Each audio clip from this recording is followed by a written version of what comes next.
Welcome to My Business Matters, the Michigan Chamber podcast. Hi, I'm Bob Thomas, the Michigan Chamber's Chief Operating Officer, and we're here for part 2 of our conversation with Chamber President and CEO Jim Holcomb. We're going to continue to talk about what the Chamber's renewed program of work and mission looks like as we build a stronger Michigan for all, and what that really means to our members. Jim, the last episode, we talked about ensuring a stronger Michigan for all, and that's our vision for the state, and how everybody's involved or needs to be a part of the process to make that happen. And we usually lead with advocacy and policy. Our promise to our members is also that we're going to protect, connect, and strengthen, or make them feel that way. And we do that largely through our advocacy programming. And that's with largely state elected officials. What does that mean? How are we affecting policy to protect, connect, and strengthen our members through an advocacy program? What does that look like? It means we're the voice of business from across Michigan. We're making sure that the issues not only are being raised, but that a practical solution is being put forth. We can't tell a legislator how to vote or what a governor should do when the bill reaches his or her desk. But what we can do is make sure we're the trusted information resource. We can make sure that we're actively participating in the conversation, that we're putting a face to the issue. A lot of times what we'll do is we'll bring members from across the state in to testify and sit with them before a committee so they can explain in just common sense terms, what does a proposed policy, what would the impact be back on them and their business and in their communities. But usually the biggest impact we have is just being the eyes and ears here on the ground. We know our members and businesses across the state can't be in Lansing every day. That's why we're here. We're here on the job every day so they can run their business back home. For the better or worse, we have a year-round legislature. We have policymakers who are working all year round on issues that affect all different corners of our state, right? Yeah. And so when we talk about our involvement with some of those issues, a lot of what we do is stopping stuff, right? Yeah. Or keeping it from ever happening. Yeah. So how would a member feel whether or not we were successful in that particular realm if they never feel the impact directly? And that's one of the hardest things we have, but that's up to us to be good communicators. It's to be able to share with them what's actually being proposed in Lansing and then what's happening with it. And many times there are a lot of bad issues that come up. Some, it's a unintended consequence. Somebody will have a really good idea. They're trying to help a constituent back in their district. They put in a bill, and then you go in and sit down and talk to them and say, okay, what are you trying to do? And they tell you, say, well, we get that, but what you're really doing is X, Y, and Z. And many times they're like, oh goodness, I didn't mean to do that. I'm not trying to hurt anybody or do anything wrong. And then you work with them on actually solving their problem. And so that's what we can bring to the table, is not only the experience to know how the process works, but the institutional knowledge and the issue expertise to make sure that we can actually get to the root of the issue that legislators are trying to solve. When our members join the Michigan Chamber of Commerce, they're investing in a group of lobbyists plus a full staff to help support all of those activities. And they're some of the best at what they do. Wendy Block, for example, was just nominated or received recognition for being one of the most effective lobbyists in the state, and the Michigan Chamber was recognized as the most effective lobbyist membership organization. What are some of the things that you're most proud of our team and what they've delivered to members? That what you just referenced there, it's the recognition that for 18 years now in a row, the Michigan Chamber has been recognized as the most effective membership lobbying organization. That spans Republican and Democrat governors, legislatures. We're consistent. And that's one of the things I'm most proud about is we value policy over politics. We don't play the personality. We don't go out and attack legislators in the public. If we have a disagreement, we talk to them, but we always handle it professionally. And we're always focused with the overriding goal of what is the solution that we can take to them to help them solve the problem and better Michigan for all. As we talked about a lot, the previous episode, and now it's about ensuring a stronger Michigan for everybody. And that's always going to be the key focus. And it's navigating those kind of treacherous political waters that I'm really am most proud of. We had a historic election. Republicans were put out of power in favor of Democrats in the legislature, every statewide office, and the Michigan Chamber is still seen as the most effective membership lobbying organization.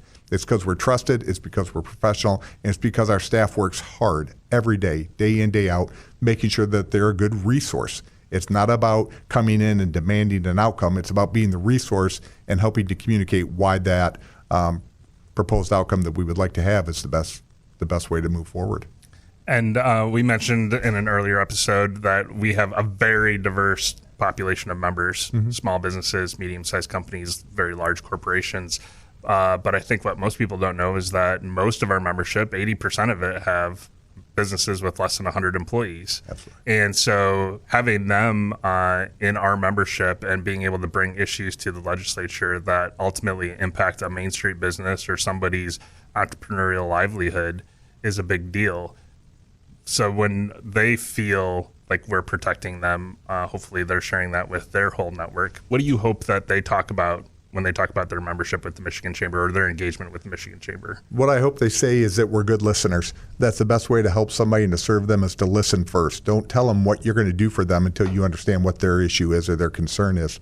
And so I hope they say we're good listeners. I hope they say that we're always well-researched, that we're professional, and that we're always looking out for the betterment of our membership, because that's what we are. We're a membership organization, and the key to our success is our members' success back in their communities. If we can help create and construct a thriving, vibrant economy in Michigan, everyone's going to do better. And ensuring a stronger Michigan starts at the community level. If we have strong communities, then you're going to have a strong state.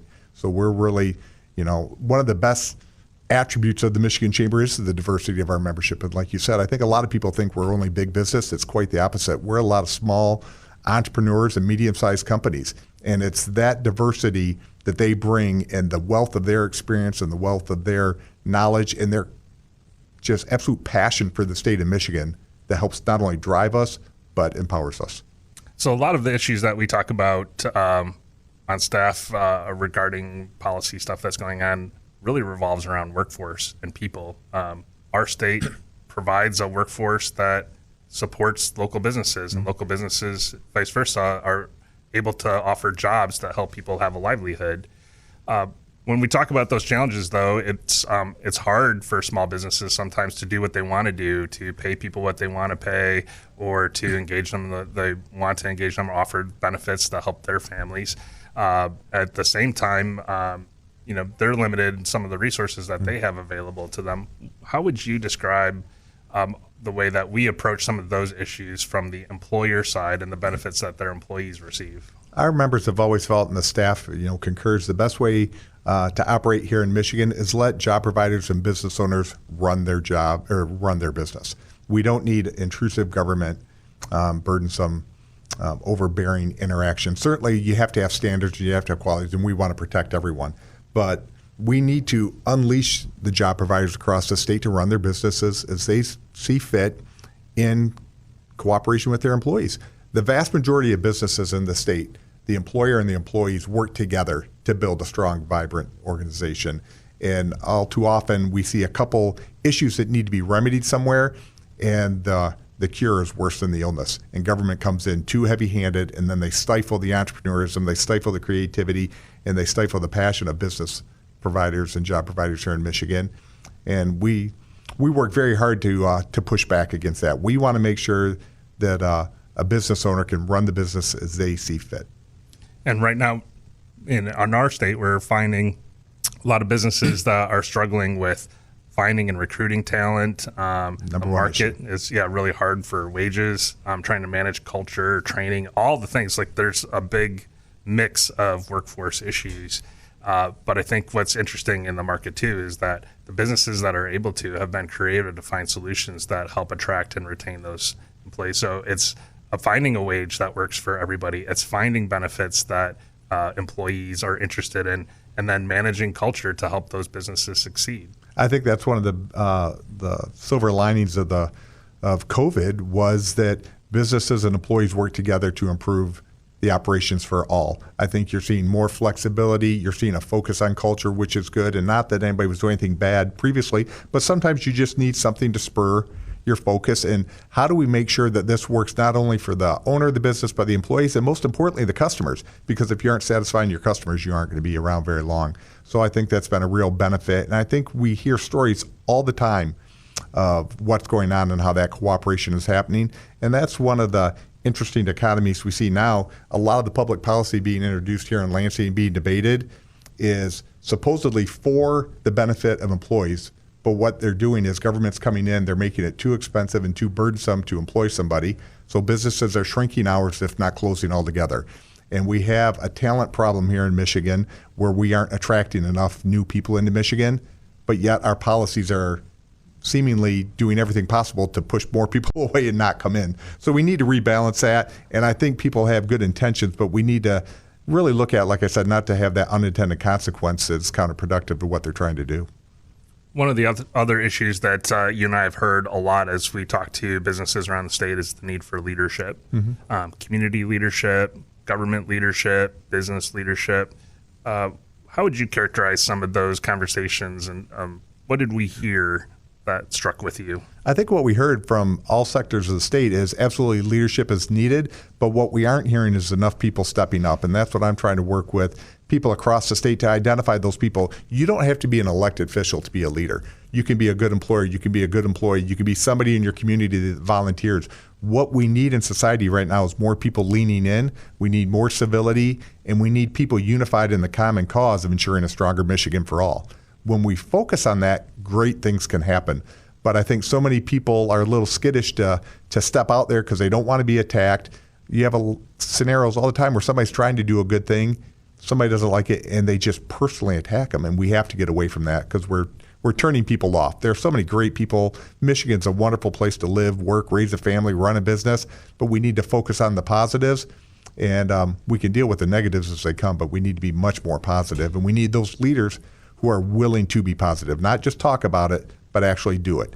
And the people who are willing to, it's going to take a strong personality in some situations to stand up and take the criticism. But once we have more and more people doing that, I think we'll see the benefit. We're trying to do that. We have wonderful volunteer leaders at the Michigan Chamber.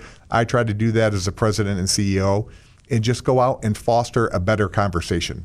Quite often you'll get the best results when you talk to somebody who doesn't agree with you. For a long time, we were talking about how difficult it was for people to join organizations, to get involved, and that went everywhere from your local churches to service clubs to membership organizations. As we talk about engaging another generation of leader, what do you think are the qualities that would hopefully show up in that leadership and in that next generation, and what should they be doing now to keep that momentum going? Because I worry that we have a lot of folks who are at home figuring somebody else is taking care of it, or I can control my small piece of the puzzle, and that's all I'm willing to do. Yeah, I think some of it too is technology. I think technology has made it easier not to engage and not to participate with things in person, and so that it's easier if you're on a Zoom for a local community organization. It's easy to keep your camera off and you listen passively, but you aren't engaged. And so what I'm hopeful is that we can get those young leaders and people in the younger generation to really become joiners again and to really value the personal, interpersonal relationship, because you can't really move forward without trust. You can't have trust without rapport, and you can't have rapport without taking the time in a concerted effort to develop a relationship. And so we want people who have empathy, that are good communicators, and people who just genuinely are intellectually curious. You don't have to be a policy wonk to be involved positively at the state level on, statewide policy. You don't have to be an absolute expert to get involved in your local community and to volunteer your time and give back.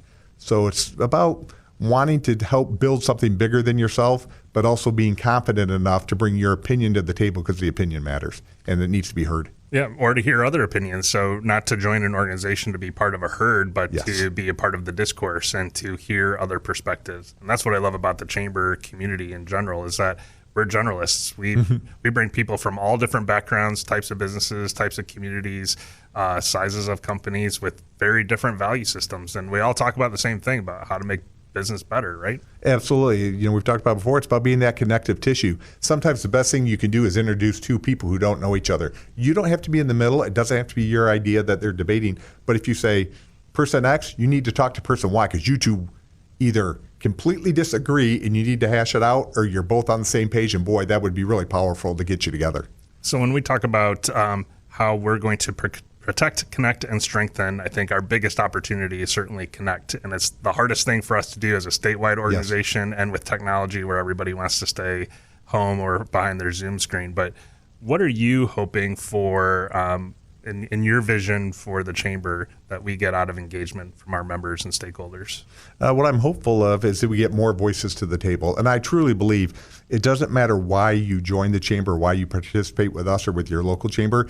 If you engage, at the end of it, you will feel protected, connected, and strengthened. And it's doing it on your own terms. And at the chamber, we pride ourselves on being good listeners and meeting people where they are. You don't have to be on a policy committee. You don't have to serve on a board of directors. Sometimes all you have to do is pick up the phone and talk to somebody. Share your thoughts, share your opinions. Our chamber staff are wonderful, talented individuals. They are not mind readers. But if you take 5 minutes to have a phone conversation, I promise you, you will find the benefit.